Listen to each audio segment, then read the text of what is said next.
如果把时间拉回2019年夏天，《陈情令》正在热播，王一博和肖战凭借魏无羡与蓝忘机这两个角色迅速获得大量关注。那段时间，不仅作品本身成为现象级话题，围绕演员、剧组、粉丝以及商业合作的各种争议也不断出现在公众视野中。如今多年过去，当一些与当年有关的商业纠纷再次受到讨论时，很多老粉丝自然会回想起2019年的种种争议。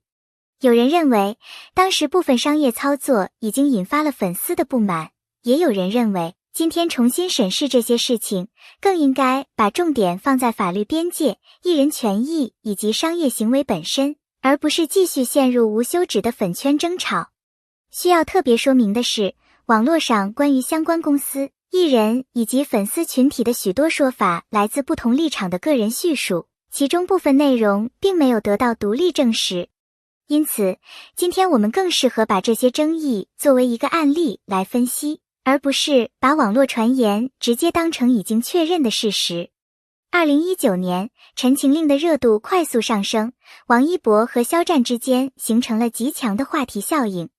对于很多观众来说，魏无羡和蓝忘机不仅仅是两个角色，更成为那个夏天最具代表性的影视记忆。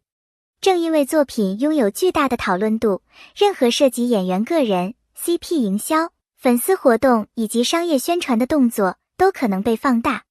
尤其是在海外活动、粉丝见面会以及相关宣传期间，一些宣传安排曾经引发不同粉丝群体的争议。部分 CP 粉认为，作品本身已经形成了稳定的受众关系，如果宣传过程中出现与观众预期不一致的安排，就容易产生强烈反弹。从今天的角度来看，这其实暴露出一个很现实的问题：当一部作品拥有巨大流量时，如何合理使用演员和角色的影响力，如何区分作品宣传与个人商业利益，往往比单纯追求热度更加重要。粉圈争议最容易陷入的一个误区，就是把所有问题都简化成谁拆了谁的 CP。但如果我们把情绪放下，就会发现真正值得讨论的问题其实更加复杂。艺人拥有自己的姓名、肖像、商业价值和公众形象。公司在进行商业宣传时，需要明确授权范围，也需要遵守合同以及相关法律规定。如果一个艺人的形象被用于商业产品、宣传活动或者衍生项目，而相关授权已经结束，或者使用方式超出了原本约定的范围，那么问题的性质就不再只是粉丝喜不喜欢，而可能涉及商业权益和法律责任。这也是为什么面对类似争议时，最有意义的判断标准并不是我喜欢哪位艺人，而是3个问题。第一，是否获得了合法授权？第二，实际使用方式是否符合合同约定？第三，如果发生争议，相关证据和法律程序是否能够证明谁的行为存在问题？只有把这些问题搞清楚，讨论才不会变成毫无意义的互相攻击。很多网友看到艺人多年之后才采取法律行动，第一反应可能是，为什么现在才处理？但现实中的商业纠纷往往并不是发现问题之后马上起诉这么简单。合同谈判、证据整理、沟通协商、律师介入以及司法程序都可能需要相当长的时间。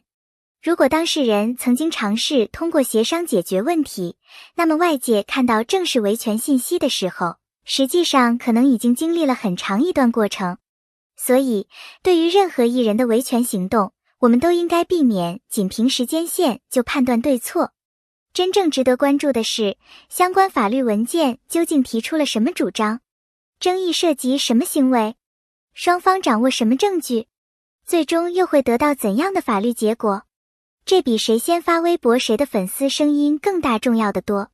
陈情令对于王一博和肖战的职业发展具有重要意义，这一点很多观众都不会否认。一部成功作品可以让演员获得更多机会，也可以让整个剧组被更多观众认识。因此，即使多年以后出现商业纠纷，也不意味着必须否定作品本身。恰恰相反，我们完全可以把2件事情分开来看。喜欢陈情令，可以继续喜欢。尊重魏无羡和蓝忘机的故事也可以继续保留。但如果现实商业活动涉及艺人个人权益，那么就应该按照合同和法律规则处理。作品的成功不意味着任何人都可以无限期使用演员的姓名和形象，同样，演员的巨大人气也不意味着任何针对相关方的指责都自动成立。这才是一个成熟的娱乐产业应该遵循的逻辑。多年以后重新讨论2019年的事情，或许最值得思考的并不是重新翻旧账，而是粉丝应该如何面对类似事件。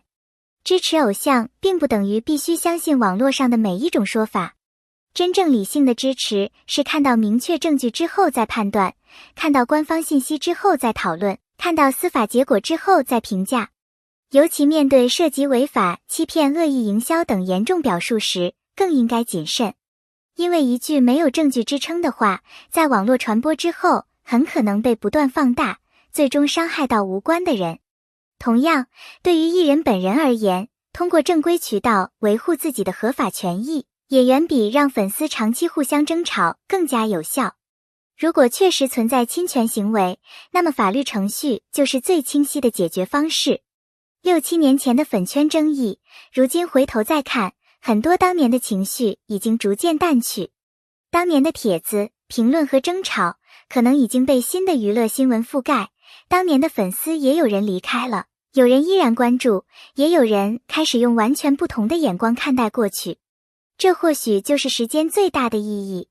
它不会自动告诉我们谁绝对正确，但它会让我们有机会从情绪之外重新审视问题。如果今天真的出现与艺人姓名、肖像以及商业授权有关的法律争议，那么最值得关注的其实不是哪一个粉圈赢了，而是相关权益最终能否得到合理保护。因为今天被讨论的是王一博和肖战，未来也可能是其他任何艺人。一个更加规范的娱乐市场，需要的不只是流量，更需要明确的规则。从2019年的《陈情令》热潮，到多年之后再次出现的相关商业纠纷，这段经历提醒我们，娱乐圈的热度可以持续很久，但法律和商业规则不能被热度取代。我们可以怀念那个夏天，可以记得魏无羡与蓝忘机带给观众的感动，也可以继续欣赏王一博和肖战后来各自取得的成绩。但面对现实世界中的商业争议，最重要的始终是证据、授权、合同和法律程序。至于网络上流传的各种说法，在没有得到可靠证据或正式结论之前，我们都应该保持理性，不轻易把猜测当成事实。感谢大家看到这里。如果你也曾经历过2019年《陈情令》的热潮，相信一定会对那段时间有属于自己的记忆。